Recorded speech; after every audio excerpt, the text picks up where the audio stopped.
Hola a todos, ¿cómo están? Bueno, el día de hoy hablaremos acerca de las normas APA, séptima edición. Comencemos. ¿Qué es el formato APA? El estilo APA se adecua a un conjunto de directrices que posibilitan la comunicación académica de un modo homogéneo, claro y preciso.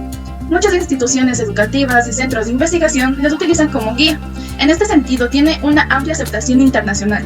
Su objetivo fundamental es la unificación de la forma en que se presenta, organiza y escribe un documento científico.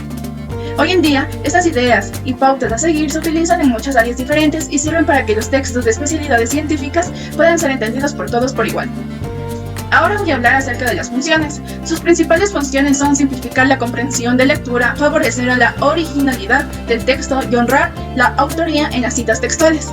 También se encargan de la armonización y tamaño de títulos, organización de párrafos, puntuación y abreviaciones, presentación de números y estadísticas, construcción de tablas y figuras, citación de referencias, entre otros.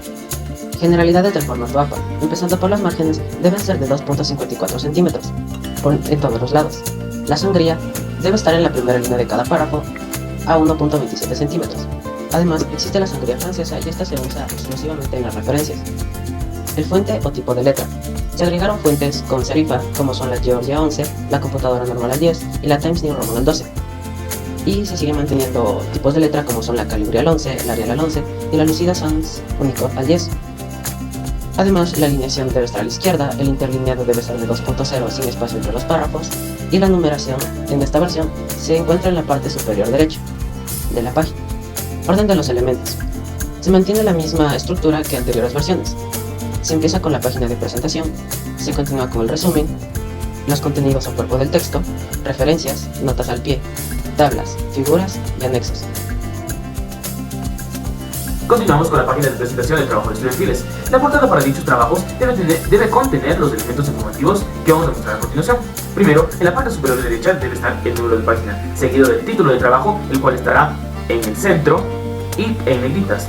En el siguiente renglón irán el autor, la autora o los autores correspondientes, ordenados alfabéticamente si son varios. En su redacción va de la siguiente manera: apellido, coma, la inicial del nombre del autor y el punto. Seguido, la afiliación.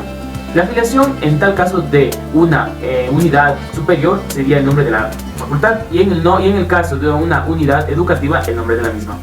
En el siguiente renglón tenemos la asignatura. Por consiguiente, en la siguiente línea, el profesor, profesora, licenciado, licenciada o magíster de la materia o carrera. Y finalmente, en el último renglón, la fecha. Habiendo mencionado lo anterior, proseguimos con el resumen.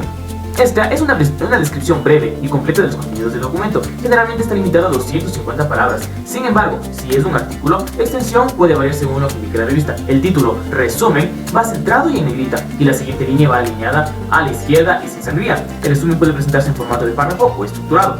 Cuando este es estructurado, se incluyen etiquetas para diferenciar las secciones, por ejemplo, objetivo, método, resultados y conclusiones. Ahora bien, pasamos con las palabras claves. Estas son términos que describen los aspectos más importantes del trabajo y se incluyen principalmente en los artículos científicos para su definición y se sugiere el uso de tesauros. Ahora bien, para su redacción se la realiza de la siguiente manera. Comenzamos con la sangría de la primera línea de 1,27, seguido de su título en cursiva y las palabras que van separadas por coma y minúscula a excepción de los nombres propios. Habiendo mencionado lo anterior, continuamos con el contenido o el cuerpo del texto.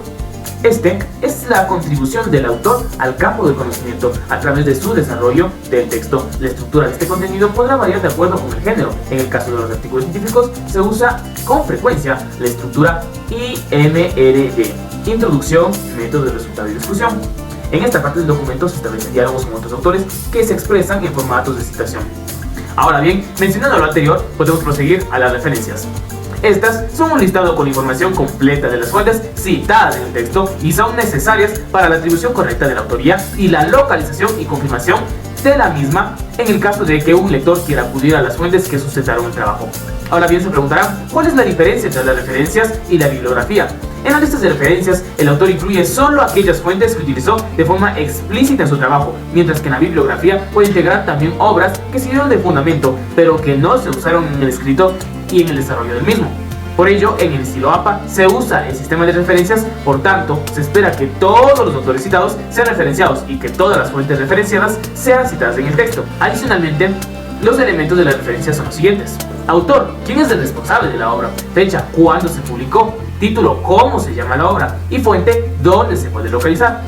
Ahora bien, vamos al ejemplo. Las referencias, su título debe ser centrado y en negrita. Estas deben tener un orden alfabético por apellido, del primer al último autor.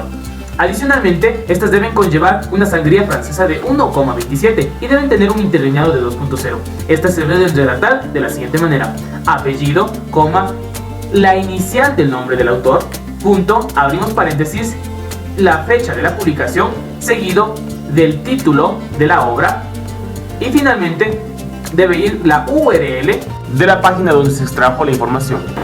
Y así es como hemos redactado. Muchas gracias. Bueno, continuamos con el tema nota al pie. Es una nota breve que proporciona información adicional o complementaria al texto. Debe contener solo una idea y evitar información excesivamente compleja, irrelevante, poco esencial o que pueda distraer al lector. Se deben numerar las notas al pie con números arábigos de superíndice. Pueden aparecer al interior del texto, en el pie de página o en un apartado específico después de las referencias. Ya, ahora por otro lado vamos con los anexos. Son elementos que ayudan al lector a comprender, evaluar o replicar el estudio o argumento teórico. Por ejemplo, listas de materiales y estímulos, instrucciones a los participantes, pruebas, escalas o inventarios desarrollados para el estudio.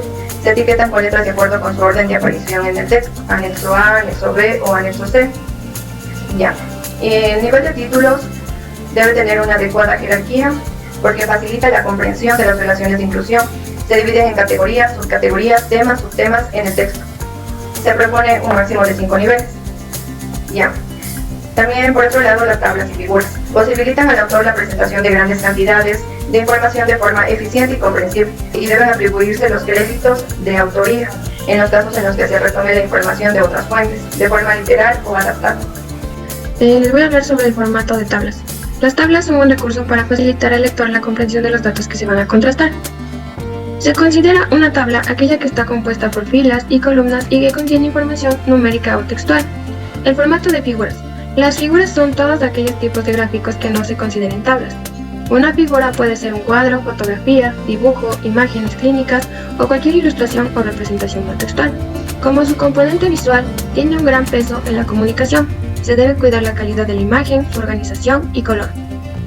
Sus contenidos pueden tener un tamaño de letras sin serifa. Estos pueden ser Calibri, Arial, Lucid Sans, Unicode, que puede ir desde los 8 hasta los 14 puntos. Las notas en las tablas. Todas las notas deben colocarse debajo de la tabla y siguiendo ese orden. Hay 3 tipos de notas: notas generales, específicas y de probabilidad. ¿Dónde se deben ubicar las tablas dentro de un documento? En este caso hay 2 opciones. Puedes incrustar las tablas en el texto o bien colocar cada tabla del documento en una página después de la lista de referencias. Si decides incrustar las tablas en el texto, debes colocar la tabla justo después de mencionarlo por primera vez. Así finalizamos la explicación de las normas APA.